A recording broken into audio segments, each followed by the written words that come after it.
First, I just want to say to all my colleagues, I respect the passionate views that are on display here. I think this has been a very passionate and interesting debate. What I would like to do is try and bring a little clarity to this debate. I want to thank the minority leader for coming up and speaking against the Amash Amendment and in favor of the underlying bipartisan amendment. We've been working with, on a bipartisan basis, been working with the Senate and the White House to get this right, to add even more privacy protections to the law, even more than the status quo, to add the warranty requirement that this underlying bill has. Let me try and clear up some of the confusion. There's been wide reporting and discussion here in the House about parts of the FISA statute that affect citizens. It's a big law. It's a big statute with lots of pieces. Title I of the FISA law is what you see in the news that applies to U.S. citizens. That's not what we're talking about here. This is Title VII, Section 702. This is about foreign terrorists on foreign soil.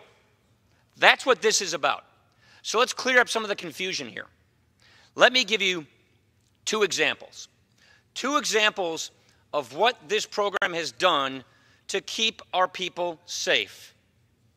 Two declassified examples. Number one, this program in March of 2016 gave us the intelligence we needed to go after and kill ISIS's finance minister because of the intelligence collected under this program, a foreign terrorist on a foreign soil, the number 2 man at ISIS who was in line to become the next leader. This program helped us get the information to stop him. I came here before 9/11. I remember hearing upon hearing in the 9/11 Commission about the old firewall.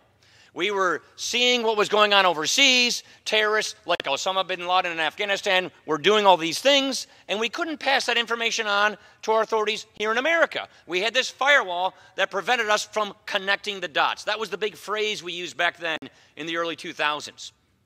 You pass the Amash Amendment, you bring that firewall right back up. You pass the Amash Amendment and defeat this underlying bill, we go back to those days where we are flying blind on protecting our country from terrorism. Let me give you an example. This program has not only stopped many attacks, let me tell you about one. A plot in 2009 to blow up New York's subway system. This was used to understand what people were planning overseas and what they were trying to do here in America so that we could connect the dots and stop that particular terrorist attack. That is why this has to be renewed. That is why, among many other reasons, why 702, a program designed to go after foreign terrorists on foreign soil, is so essential. If this Amash Amendment passes, kills the program. If this underlying bill fails, there's one of two things that will happen. The status quo will be continued, meaning no additional privacy protections, no warranty requirement, status quo. That doesn't do anything to advance the concerns that have been voiced on the floor, or even worse, we go dark. 702 goes down. We don't know what the terrorists are up to. We can't send that information to our authorities to prevent terrorist attacks. The consequences are really high. One of the most important things we are placed in charge to do is to make decisions not based on TV, not based on internet, based on facts, based on reality. And we're supposed to make those decisions to keep our country safe. This strikes the balance that we must have between honoring and protecting privacy rights of U.S. citizens, honoring civil liberties, and making sure that we have the tools we need in this day and age of 21st century terrorism to keep our people safe. That's what this does. That is why I ask everyone on a bipartisan basis to vote no on the Amash Amendment and vote yes on the underlying bill.